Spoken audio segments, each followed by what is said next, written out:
I'm going to start. My name is Valerie Wolf. In listening to the testimony today, it all sounds really familiar. I am here to talk about a possible link between radiation and mind control experimentation that began in the late 1940s. The main reason that mind control research is being mentioned is because people are alleging that they were exposed as children to mind control, radiation, drugs, and chemical experimentation, which were administered by the same doctors who are known to have been involved in conducting both radiation and mind control research. Written documentation has been provided revealing the names of people and the names of research projects in statements from people across the country. It is also important to understand that mind control techniques and follow-ups into adulthood may have been used to intimidate these particular research subjects into not talking about their victimization in government research. As a therapist for the past 22 years, I have specialized in treating victims and perpetrators of trauma and their families.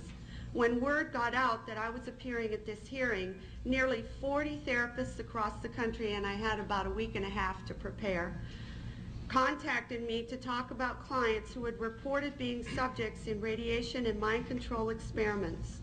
The consistency of people's stories about the purpose of the mind control and pain induction techniques such as electric shock, use of hallucinogens, sensory deprivation, hypnosis, dislocation of limbs, and sexual abuse is remarkable. There is almost nothing published on this aspect of mind control used with children, and these clients come from all over the country having had no contact with each other.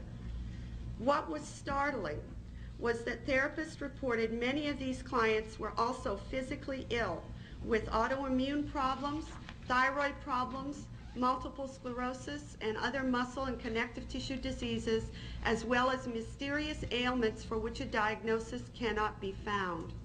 While somatization disorder is commonly found in these clients, many of the clients who've been involved in the human experimentation with the government have multiple medically documented physical ailments. And I was really shocked today to hear one of the speakers talk about the cysts and the teeth breaking off, because I have a client that that's happening to. Many people are afraid to tell their doctors their histories as mind control subjects for fear of being considered to be crazy. These clients have named some of the same people, particularly a Dr. Green, who was associated with clients' reports of childhood induction of pain, mind control techniques, and childhood sexual abuse. One of my clients who had seen him with a name tag identified him as Dr. L. Wilson Green. A person with this same name was the scientific director of the chemical and radiological laboratories at the Army Chemical Center, and that he was engaged in doing research for the Army and other intelligence agencies. Other names that have come to light are Dr. Sidney Gottlieb and Dr. Martin Orn, who it is reported were also involved in radiation research. It needs to be made clear that people have remembered these names and events spontaneously, with free recall, and without the use of any memory retrieval techniques such as hypnosis. As much as possible, we have tried to verify the memories with family members, records, and experts in the field. Many attempts have been made through Freedom of Information Act filings to gain access to the mind control research documentation. These requests have generally been slowed down or denied, although some information has been obtained, which suggests that at least some of the information supplied by these clients is true. It is important that we obtain all of the information contained in the CIA and military files to verify or deny our clients' memories. Although many of the files for MK-Ultra may have been destroyed, whatever is left, along with the files for other projects, such as Bluebird and Artichoke, to name only two, contain valuable information. Furthermore, if, as the evidence suggests, some of these people were used in radiation experiments, there might be information in the mind control experiment files on radiation experiments. We need this information to help in the rehabilitation and treatment of many people who have severe psychological and medical problems which interfere with their social, emotional, and financial well-being. Finally, I urge you to recommend an investigation into these matters. Although there was a commission on mind control, it did not include experiments on children because most of them were too young or still involved in the research in the late 1970s to come forward. The only way to end the harassment and suffering of these people is to make public what has happened to them in the mind control experiments. Please recommend that there be an investigation and that the files be opened on the mind control experiments as they related to children. Thank you. And I'm Christy Nicola, born July of 1962, rendering me 32 years of age. I was a subject in radiation as well as mind control and drug experiments performed by a man I knew as Dr. Green. My parents were divorced around 1966, and Donald Richard Ebner, my natural father, was involved with Dr. Green in the experiments. I was a subject from 1966 to 1976. Dr. Green performed radiation experiments on me in 1970, focusing on my neck, throat, and chest, 1972 focusing on my chest and my uterus in 1975. Each time I became dizzy, nauseous, and threw up. All these experiments were performed on me in conjunction with mind control techniques and drugs in Tucson, Arizona. Dr. Green was using me mostly as a mind control subject from 1966 to 1973. His objective was to gain control of my mind and train me to be a spy assassin. The first significant memory took place at Kansas City University in 1966. Don Ebner took me there by plane when my mom was out of town. I was in what looked like a laboratory, and there seemed to be other children. I was strapped down, naked, spread eagle, on a table, on my back. Dr. Green had electrodes on my body, including my head. He used what looked like an overhead projector and repeatedly said he was burning different images into my brain while a red light flashed aimed at my forehead. In between each sequence, he used electric shock on my body and told me to go deeper and deeper, while repeating each image would go deeper into my brain, and I would do whatever he told me to do. I felt drugged because he had given me a shot before he started the procedure. When it was over, he gave me another shot. The next thing I remember, I was with my grandparents again in Tucson, Arizona. I was 4 years old. You can see from this experiment that Dr. Green used trauma, drugs, post-hypnotic suggestion, and more trauma in an effort to gain total control of my mind. He used me in radiation experiments both for the purposes of determining the effects of radiation on various parts of my body and to terrorize me as an additional trauma in the mind control experiments. The rest of the experiments took place in Tucson, Arizona, out in the desert. I was taught how to pick locks, be secretive, use my photographic memory, and a technique to withhold information by repeating numbers to myself. Dr. Green moved on to wanting me to kill dolls that looked like real children. I stabbed a doll with a spear once after being severely traumatized, but the next time I refused. He used many pain induction techniques, but as I got older, I resisted more and more. He often tied me down in a cage, which was near his office. Between 1972 and 1976, he and his assistants were sometimes careless and left the cage unlocked. Whenever physically possible, I snuck into his office and found files with reports and memos addressed to CIA and military personnel. Included in these files were project, subproject, subject, and experiment names with some code numbers for radiation and mind control experiments, which I have submitted in your written documentation. I was caught twice, and Dr. Green ruthlessly used electric shock, drugs, spun me on a table, put shots in my stomach, in my back, dislocated my joints, and hypnotic techniques to make me feel crazy and suicidal. Because of my rebellion and growing lack of cooperation, They gave up on me as a spy assassin. Consequently, the last 2 years, 1974 to 1976, Dr. Green used various mind control techniques to reverse the spy assassin messages to self-destruct and death messages. His purpose? He wanted me dead, and I struggled to stay alive all of my adult life. I believe it is by the grace of God that I am still alive. These horrible experiments have profoundly affected my life.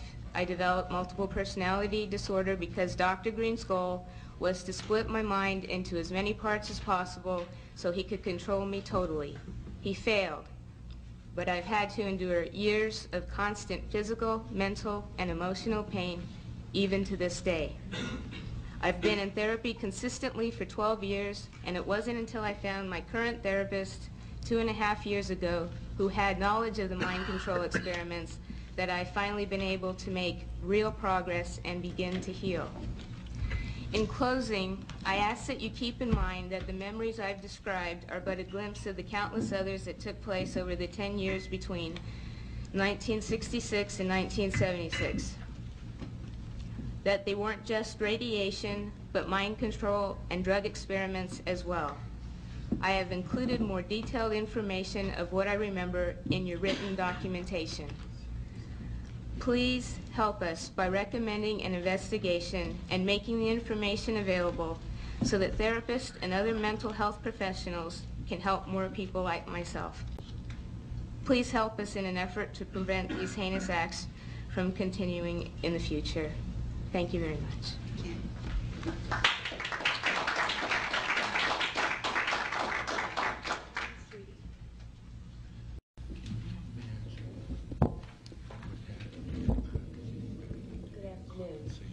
Between the years of 1957 and 1984, I became a pawn in a government scheme whose ultimate goal was mind control and to create the perfect spy, all through the use of chemicals, radiation, drugs, hypnosis, electric shock, isolation in tubs of water, sleep deprivation, brainwashing, verbal, physical, emotional, and sexual abuse.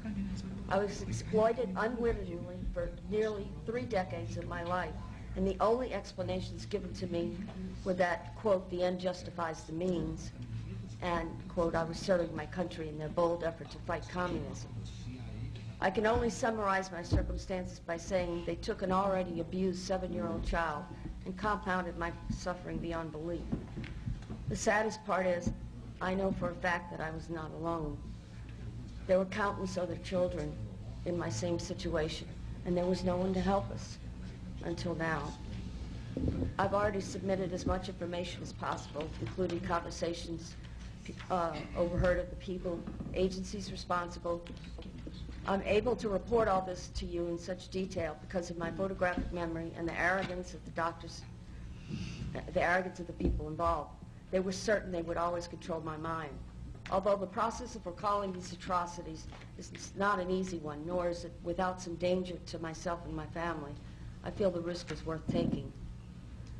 Dr. L. Wilson Green, who claimed to have received $50 million from the Edgewood Chemical and Radiology Laboratory as part of the TSD, or Technical Science Division of the CIA, once described to Dr. Charles Brown that, quote, children were used as subjects because they were more fun to work with and cheaper, too.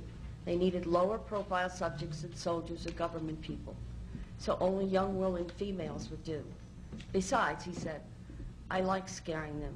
They in the agency think I'm a god, creating subjects and experiments for whatever deviant purposes Sid and James can think up. Sid being Dr. Sidney Gottlieb, James, Dr. James Hamilton. In 1958, I was to be tested, they told me, by some important doctors from the society, or the Human Ecology Society. And I was instructed to cooperate. I was told not to look at anyone's faces and not try hard not to ignore any names, as this was a very secret project.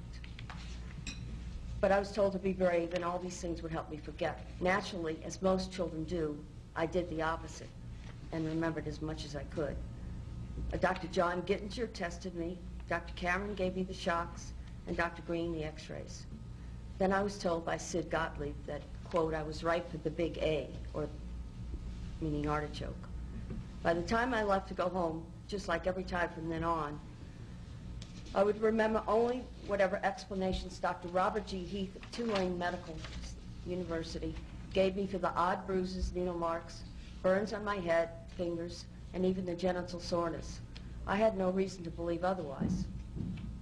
They had already begun to control my mind. The next year, I was sent to a lodge in Maryland called Deep Creek Cabins to learn how to sexually please men. I was taught how to coerce them into talking about themselves, and it was Richard Helms, who was deputy director of the CIA, Dr. Gottlieb, Captain George White, Morris Allen, who all planned on filming as many high government agency officials and heads of academic institutions and foundations as possible, so that later when the funding for mind control and radiation started to dwindle, projects would continue. I was used to entrap many unwitting men, including themselves, all with the use of a hidden camera. I was only 9 years old when this sexual humiliation began. I overheard conversations about a part of the agency called ORD, which I found out was Office of Research and Development. It was run by Dr. Green, Dr. Stephen Aldrich, Martin Orne, and Morris Allen. Once a crude remark was made by Dr. Gottlieb about a certain possible leak over New Orleans East involving a large group of retarded children who are being given massive doses of radiation. He asked, why was Wilson so worried about a few retarded kids? After all, they would be the least likely to spill the beans. Another time, I heard Dr. Martin Orne, who was the director then of the scientific office and later the head of the Institute for Experimental Research, state that, quote, in order to keep more funding coming from different sources for radiation and mind control projects, he suggested stepping up the amounts of stressors used and also the blackmail portion of the experiments. He said it needed to be done faster than to get rid of the subjects, or they were asking for us to come back later and haunt them with our remembrances. There's much more I could tell you about government-sponsored research, including project names, sub-project numbers, people involved, facilities used, tests, and other forms of pain induction. But I think I've given more than enough information to recommend further investigation of all the mind control projects, especially as they involve so much use of the radiation. I would love nothing more than to say that I dreamed all this up and need just to forget it. But that would be a tragic mistake. It would also be a lie. All these atrocities did occur to me and to countless other children, and all under the guise of defending our country. It is because of the cumulative effects of exposure to radiation, chemicals, drugs, pain, and subsequent mental and physical distress that I've been robbed of the ability to work and even to bear any children of my own. It is blatantly obvious that none of this was needed, nor should it ever have been allowed to take place at all. And the only means we have to seek out the awful truth and bring it to light is by opening whatever files remain on all the projects and through another presidential commission on mind control. I believe that every citizen of this nation has the right to know just what is fact and what is fiction. It is our greatest protection against the possibility of this ever happening again. In conclusion, I can offer you no more than what I've given you today, the truth. And I thank you for your time.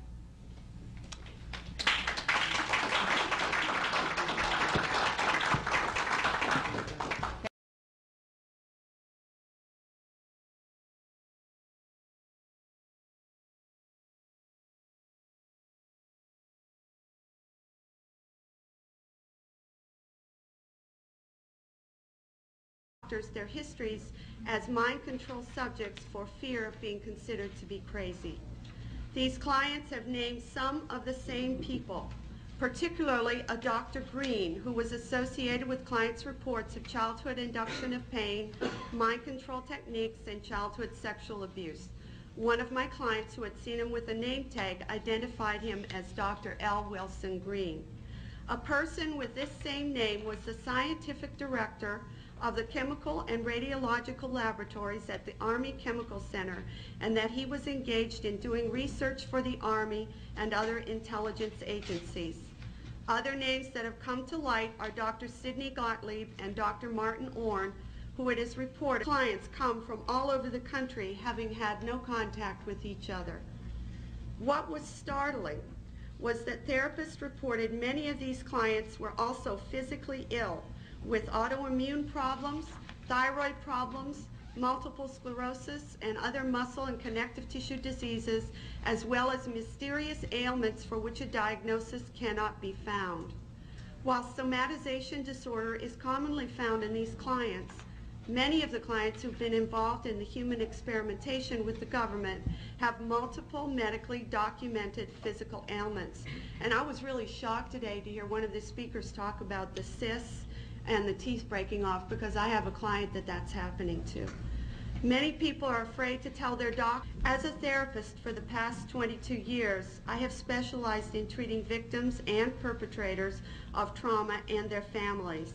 When word got out that I was appearing at this hearing, nearly 40 therapists across the country, and I had about a week and a half to prepare, contacted me to talk about clients who had reported being subjects in radiation and mind control experiments. The consistency of people's stories about the purpose of the mind control and pain induction techniques such as electric shock, use of hallucinogens, sensory deprivation, hypnosis, dislocation of limbs, and sexual abuse is remarkable. There is almost nothing published on this aspect of mind control used with children, and these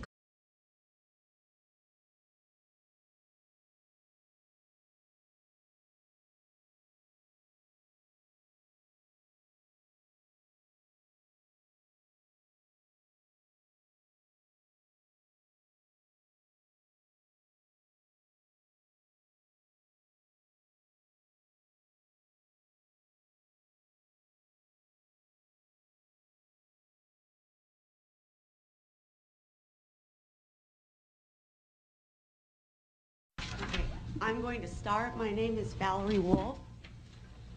In listening to the testimony today, it all sounds really familiar. I am here to talk about a possible link between radiation and mind control experimentation that began in the late 1940s. The main reason that mind control research is being mentioned is because people are alleging that they were exposed as children to mind control, radiation, drugs, and chemical experimentation, which were administered by the same doctors who are known to have been involved in conducting both radiation and mind control research. Written documentation has been provided revealing the names of people and the names of research projects in statements from people across the country. It is also important to understand that mind control techniques and follow-ups into adulthood may have been used to intimidate these particular research subjects into not talking about their victimization in government research.